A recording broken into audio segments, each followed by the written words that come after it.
see this, and then you'll see up in here, you're gonna see a corridor that continues up to the top of the city and goes through the Walton. It's just, you know, they're sloughs. They're sloughs and tributaries, and that's part of this, because you cannot have a detrimental effect, because all this flows to the Snover, flows down to the creek, and flows down into our waterway. Well, so it's all interconnected. And I think typically, you know, you'll find, even though, like you say, if we went strictly by the state guidelines, probably would be a lot less preservation than what we actually do through, you know, what we've done through DRI process and the nature of what's been drawing to the people in the city of Northport. You know, the wetlands,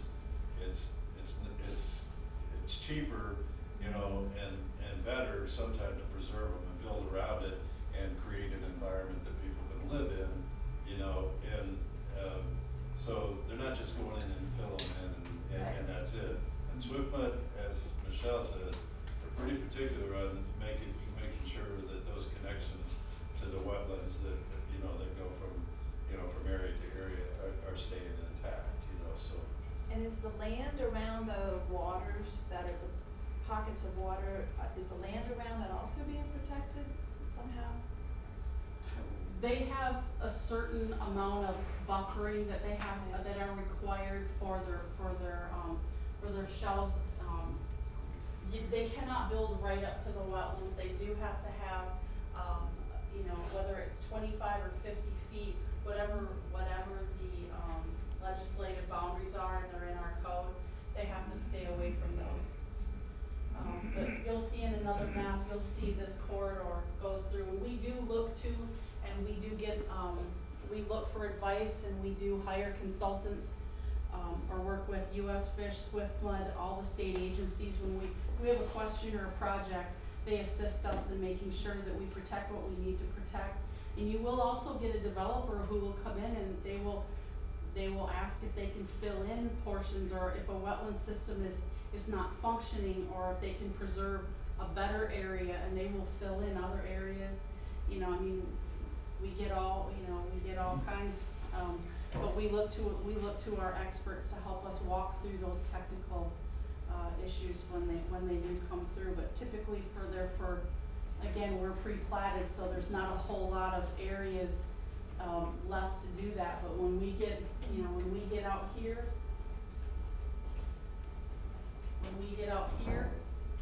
you know, we'll definitely, you know, I've been through this before. I've been through this for years and years and years.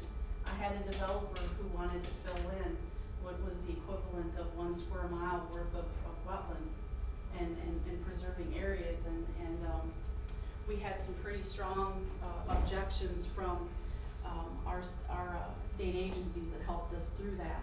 And, you know, they have doctorates in these items, and their input is invaluable for us in helping give us conditions, and we definitely look for those when we need it. Just to be, not to be the one that doesn't know, what's DRI stand for? I'm sorry. I talk in letters all day. I do. It's called a development of regional impact. Okay. It means that somebody's development is going to impact more than one county.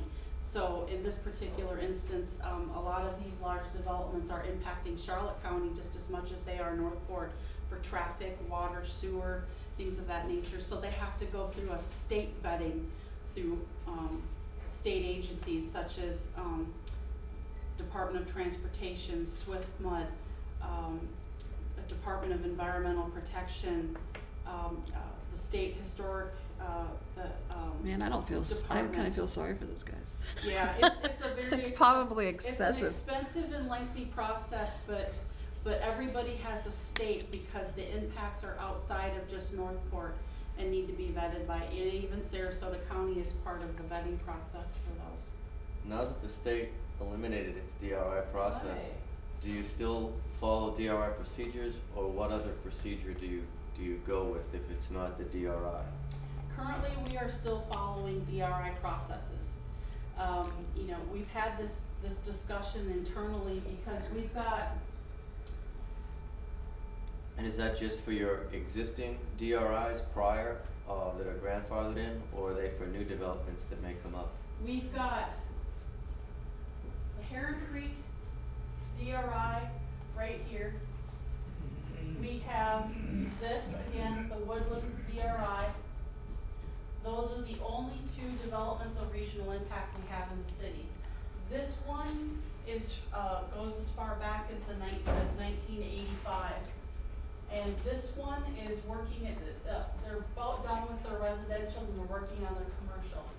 I would struggle to see that either one of these are gonna come and approach the city and try to, get rid of their DRI status, because if they do, now they have to completely go back through our process and it will take away their vesting.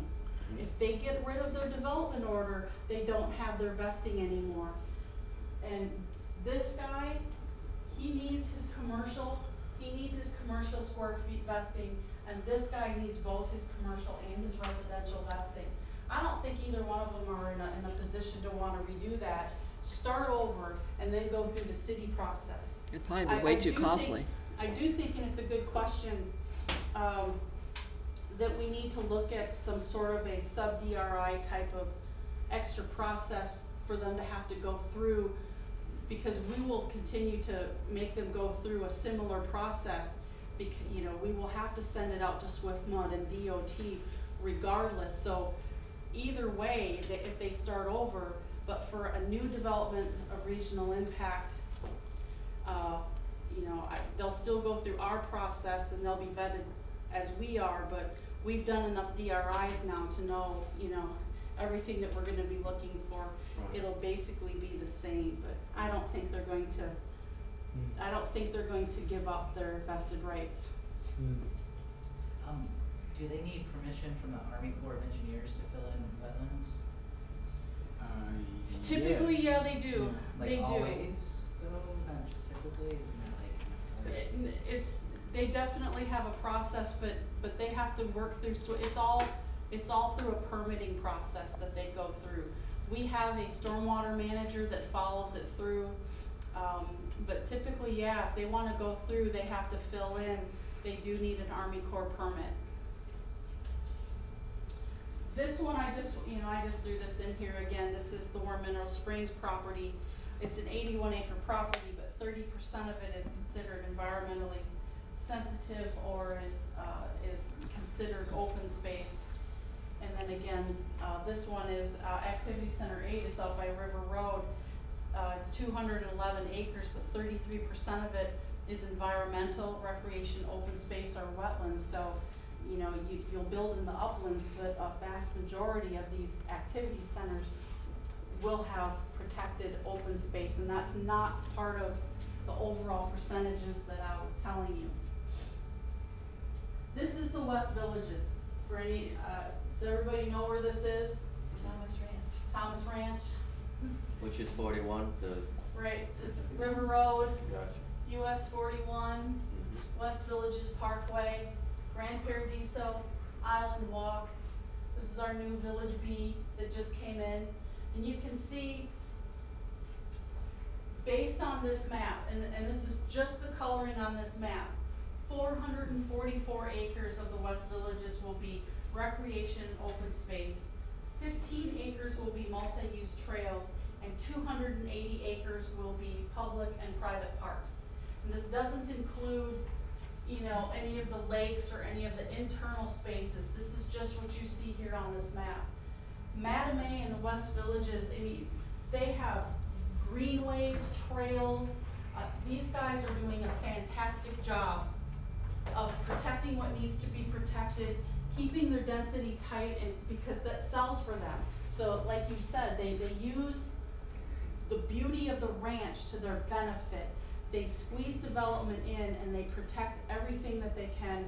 And you know, I'm very happy with how things are going out in the West Villages, especially with the purchase of Matamay, with most of this development. You know, they get it. They definitely get it. So now let's start talking, let's drill a little bit down to your area of interest. This is an aerial of the city today. With all that development I showed you, this is still what it looks like. This is the canopy, okay? We drill down a little farther, you know, into a neighborhood, and we can see we can see developed platted lots poking through. You know, and I hear a lot of people about the tree canopy and whatnot, but then I drill in a little farther, I drill into a street. I drilled into my street. Just because I knew it. Me and all my neighbors have at least 2 huge oak trees in our backyards that were left through. So you just kind of drill down and drill down and drill down, you know, and then you take that 60 times 65,000, you know, what it's going to look like. Plus, you know, we've got a street tree program. We have tree programs, and like Scott said, we've got an arborist passionate about trees. And so, you know, every time and effort we can do to add or to preserve our tree canopy, we definitely do it. And again, we're the only city in the state of Florida with a state forest within our boundaries. All of this is, again, conservation, conservation, conservation. You can see the deep green all along the creek. You can see the extensive wetland systems to the north up here. This is Orange Hammock Slough. And you know, you can see it. And again, I was telling you, you can see this is the Alderman Slough, and you can see the waterways that connect up and go up towards the Walton Ranch as our water flows down. All right, so this fancy colored map here, this is our neighborhood parks, community parks, sports facilities. All of these city parks total 585 acres within the city. This is not, you know, and it also shows some of the connections. Like I said, Deer Prairie Creek, you've got all these other areas. But these are all open space park areas, and then it also lists out where all the schools are. Michelle, what's the orange by the Mayaca? Where's Deer Prairie? This is Deer Prairie Creek. Right. So that goes right up to the Mayaca, Goes right up. and that is in conservation. It is. It's in conservation. This map doesn't show to the north. It doesn't show the Carlton or the Carlton fee parcel, but all the way to the north, all of this is all conservation. All the way to the north, and then the R.D. Griffin over here in DeSoto County. So we've got some great connections. That's impressive. It is impressive, and you know, and just so you know, the city is working, you know, they're doing a parks master plan update right now. We're looking at connecting trails. I would love to see us connect to the Legacy Trail. You know, we have all those, yeah. A lot of all people those would. Conversations, yeah. What's actually really cool is just north of the city, there's a FPL easement that you can hook up to, and you can go all the way out. You have to hop over River Road, but you could connect, and we've done it in a truck. You can connect to the Legacy Trail up there. I know it's long range planning. That's kind of my favorite part, but look at the opportunities and the potential. And then I talked to Charlotte County MPO, and they're like, hey, we'd like to connect too. So then I got Charlotte County, you know, wanting to connect to a trail system that we're doing, and then we can connect to a trail system to the Legacy Trail. And then also, we do this trail, like I said, it goes up, and now we're bridging over. I mean, look at the opportunities that are on the horizon for us and city staff, and we have city management that sees that vision, and we also have commissioners who are excited and hear the people say they want this open space, they want ecotourism, and that's part of what we're looking at. And you can definitely see that we're making strides to get there. Probably not as fast as we could. It's very, it takes time, but you need to do it right the first time, you know, so. Blue Waste Project. Yeah, the Blue Waves, definitely turning our canals. You know, we have multiple kayak launches that we're working on. We're also looking at ways to get around the weir system, so you can take where there's a weir that you can hop out, you can come around and you can go back in and go through the waterway. I'm an avid kayaker. I kayak every Sunday.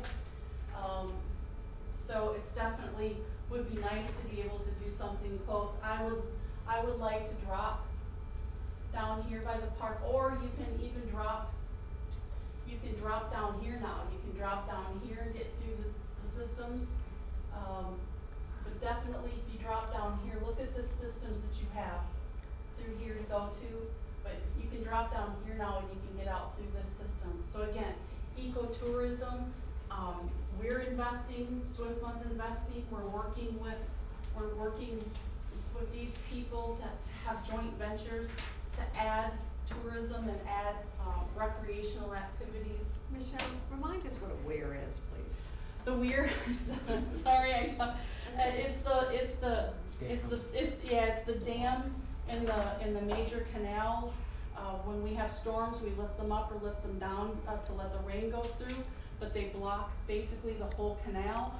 And we're working on a Blue Ways trail system where you'll be able to get out of your canal, move it around the weir, and continue on your way, so that you can have hours of kayaking, so that you're not in between those weirs. You can actually, you know, go the length of the Cocoa Plum, or you could go the length of the Snover Waterway, or you can make your way down, come up through, come down, and go through here.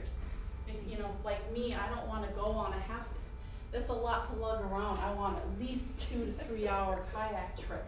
Well, so you understand with that, and we're probably, I'm gonna say we're 50% or better done on that I was project. gonna ask, when is, because it was supposed to be December. Yeah, we're pretty well along. You know, the bypasses are time consuming in some of them.